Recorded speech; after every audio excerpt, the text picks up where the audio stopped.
고통에서 벗어나는 길 중에서 동정과 의지의 부정 부분을 살펴보도록 하겠습니다. 이제 동정이라는 것은 이제 남의 아픔을 이렇게 같이 하는 것이죠. 쇼펜하우어 같은 경우는 선이라는 것은 1차적으로 남의 고통을 이렇게 덜어주는 이제 그런 거라고 봤습니다. 쇼펜하우어가 인간은 그 이제 욕망과 권태 사이에서 이제 오락가락하는 존재다. 이런 그 쇼펜하우어 구절을 살펴봤을 때 이야기했던 것처럼 이제 행복이라는 것은 어디까지나 이제 그 욕망에 기생하는 것이고 욕망이 충족되면서 이제 사라지는 거라고 봤었죠. 이에 반해서 이제 고통이라는 것은 욕망이 이제 충족되지 않는 상태에서 우리가 느끼는 것이고 행복은 어디까지나 그 욕망에 기생하는 것이고 그러기 때문에 상당히 이게 소극적인 것입니다. 이에 반해서 이제 고통이라는 것은 우리가 이제 욕망이 어떤 충족되지 않는 이제 그런 결핍감으로 느끼는 것인데 그것은 우리가 상당히 강하게 느끼는 것이죠. 그래서 우리가 이제 사실상 원하는 것은 막 행복하게 막 되는 것보다도 가능하면 이런 어떤 고통이 없는 상태 이런 걸 그 지향하는 것이기 때문에 이제 선이라는 것도 사실상 이게 정말 중요한 선은 사람들의 고통을 제거해 주는 것이다. 쇼펜하우어는 이제 그렇게 보는 것이죠. 그래서 이제 이 동정이야말로 이제 사람들이 어떤 그런 고통에 대한 이제 아픔이기 때문에 우리로 하여금 선을 하게 하는 이제 그런 식의 어떤 그 정신 상태라고 이제 보는 것이죠. 그래서 쇼펜하우어는 이게 동정을 통해서 우리 인간이 자기 자신의 이제 이기심을 극복한다고 봤습니다.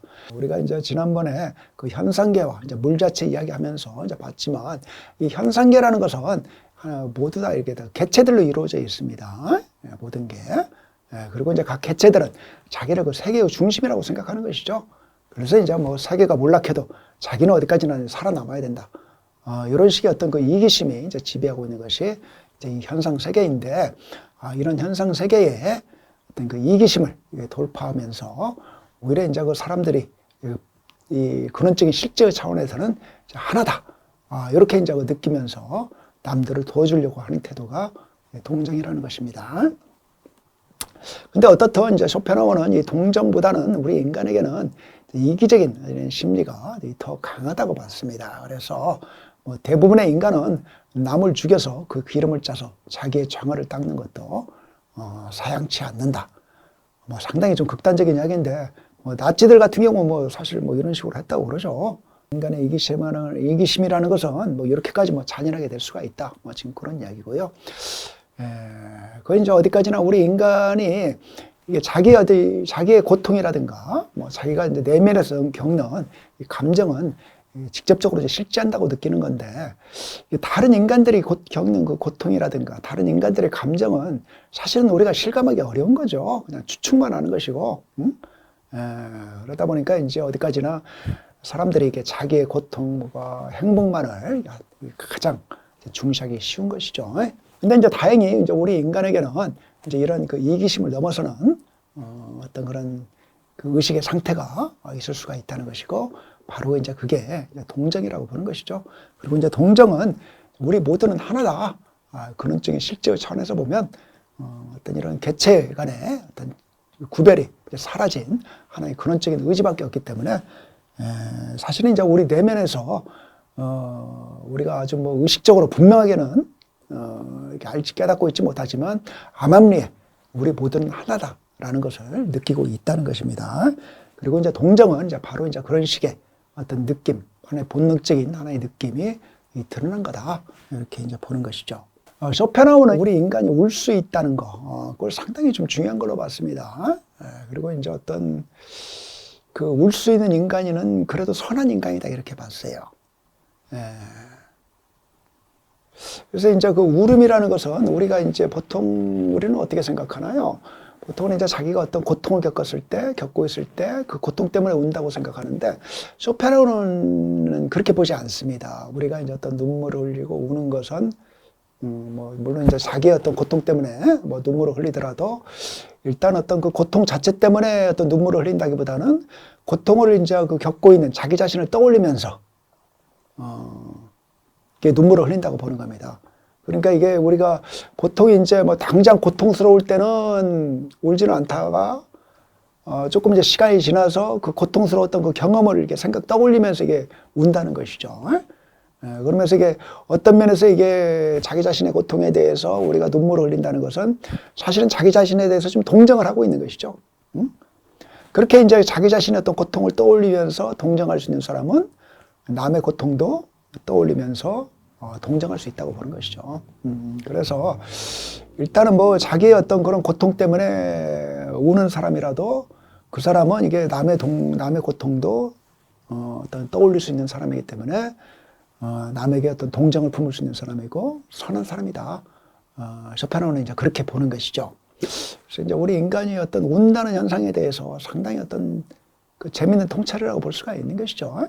그 다음에 이게 고통을에서 벗어날 수 있는 이제 네 번째 방법으로서 쇼펜하우어가 들고 있는 것이 이제 금욕을 통한 의지 부정이고, 사실 이게 쇼펜하우어는 우리가 이게 고통에서 벗어날 수 있는 어떤 그 최종적인 가장 어떤 궁극적인 해결책으로 들고 있는 것이 이런 어떤 금욕주의적인 이제 의지 부정이라고 볼 수가 있습니다. 소위 이제 어떤 이제 금욕주의적인 수행 같은 걸 해야 된다는 것인데요.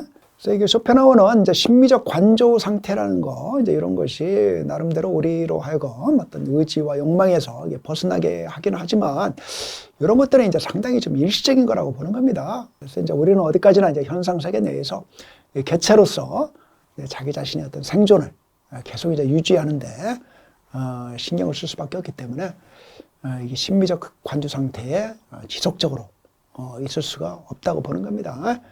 그래서 쇼펜하우어는 이제 심미적 관조 상태는 이런 욕망에서 완전히 벗어나는 이런 궁극적인 해탈, 이런 것이 한 전 단계다.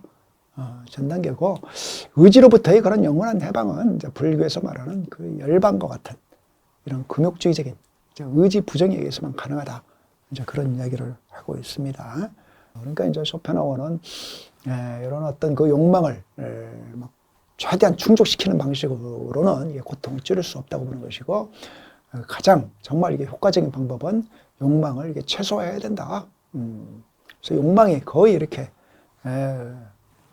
동요하지 않도록 욕망을 완전히 잠재우든가 완전히 부정하는 이제 그런 방식이 이제 고통을 극복하는 가장 좋은 방식이라고 이야기를 하고 있는 것이죠. 그러니까 여기서 이제 모든 욕망을 포기한다는 것은 어떤 이제 집착, 어떤 욕망에 막 끄달리는 그런 식의 상태, 이제 그런 걸 이게 극복하는 거라고 봐야 될 것 같아요. 그래서 그 페르시아의 시인 중에 안바리 조에일이라는 사람의 시가 있나 본데, 요 시를 쇼펜하우어가 인용을 하고 있습니다. 이제 그대 세계를 잃는다 해도 슬퍼하지 말라. 세계는 본래 무이니 그대 세계를 얻는다 해도 기뻐하지 말라. 세계는 본래 무이니 고통도 기쁨도 곧 사라지니 이들은 모두 무이다. 그러니까 쇼펜하우어는 이제 우리가 이런 욕망에 지배당하는 상태에서 벗어나기 위해서는 모든 것들이 다 헛되다. 모든 것들이 다 무상하고 덧없다. 이런 건 이제 깨달아야 된다고 보는 겁니다. 재산이라든가 뭐 권력이라든가 뭐 그런 거에 대한 그 욕망도 그것들이 다 덧없고 죽음과 함께 그냥 흔적도 없이 사라질 것이다. 이런 걸 우리가 깨달게 되면 그런 것에 대한 욕망에서부터 벗어날 수가 있는 것이죠. 뭐 식욕도 뭐 맛있는 걸 먹고 싶어 하는 그런 욕망, 이런 것도 뭐 그 순간뿐이고 결국 다 덧없이 흘러나가는 것이다. 이렇게 생각하면 뭐 거기에 사로잡히지가 않는 것이죠. 그런 것에 어떤 무상함을 이제 깨닫고서 이제 집착을 포기하는 것. 그게 이제 쇼펜하우어가 말하는 의지를 이제 부정하는 그런 식의 상태라고 볼 수가 있습니다. 근데 이제 그렇게 되면 이게 결국 뭐 모든 게 다 무상하다, 헛되다, 이렇게 생각하면 뭐 허무주의에 빠져버리는 게 아니냐, 허무감에 빠지는 게 아니냐, 이런 식의 이야기를 할 수가 있을 것 같고, 뭐 그런 식의 이제 비판을 뭐 하는 사람들이 있죠. 그렇지만 쇼펜하우어는 욕망이 사라질 경우에는 어떤 그 공허감이라든가 허무감이 오는 것이 아니라 어떤 우리가 전혀 상상치 못했던 어떤 그 충만한 어떤 그 평온의 상태, 이런 게 우리 마음을 채우게 된다고 봅니다. 그래서 이제 의지가 사라진 이제 무의 상태.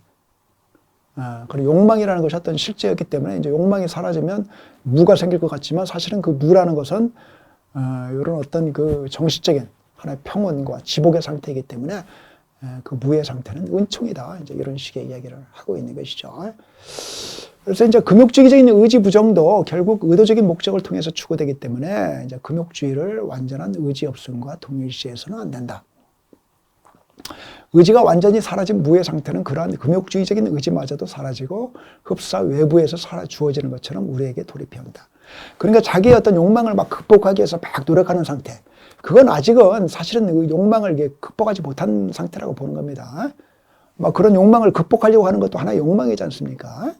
그러니까 그런 욕망마저도 버려야 된다 이렇게 이야기를 하는 거죠. 그 불교에서는 뭐라고 그래요? 그런 것을 깨닫고자 한다면 깨달으려는 그런 욕망도 버려야 된다. 뭐 그런 이야기 하는 것과 지금 동일한 겁니다. 그런 욕망보다도 이제 사라져버리면 어떻게 되느냐? 흡사 이제 외부에서 주어지는 것처럼 어떤 그 하나의 은총, 이제 불교에서는 이제 깨달음이라고 그러죠. 뭐 도를 깨친다. 뭐 그런 어떤 깨달음이 우리를 찾아오게 되는 것이고, 그런 깨달음의 순간이라는 것은 우리가 모든 사물에 대한 어떤 그런 사랑과 행복에 이제 넘치는 그런 식의 상태라고 보는 거죠. 우리가 이제 그런 모든 욕망을 다 버렸기 때문에 어떤 이제 그런 개체의지, 어떤 이기심에서 완전히 벗어나는 것이고, 그러면서 이게 자기도 모르게 자기가 전혀 생각지 못했던 그런 어떤 사랑의 마음. 불교에서는 이제 자비라고 그러죠. 그런 자비심. 이런 것에 이제 가득 차게 되고, 또 이게 다른 사물들에 대해서 어떤 증오라든가, 뭐 시기라든가, 뭐 다른 사물보다도, 다른 인간보다도 더 자기가 뭐 잘나고 싶다든가, 그런 모든 욕망에서 다 벗어나 있기 때문에 이제 마음이 완전히 어떤 평온해지고, 어떤 그 행복에 어떤 충만하게 된다고 이제 보는 거죠. 그런 식의 이제 그 상태가, 이제 의지를 완전히 부정하게 된 상태에서는 자리 잡게 된다. 그런 이야기입니다.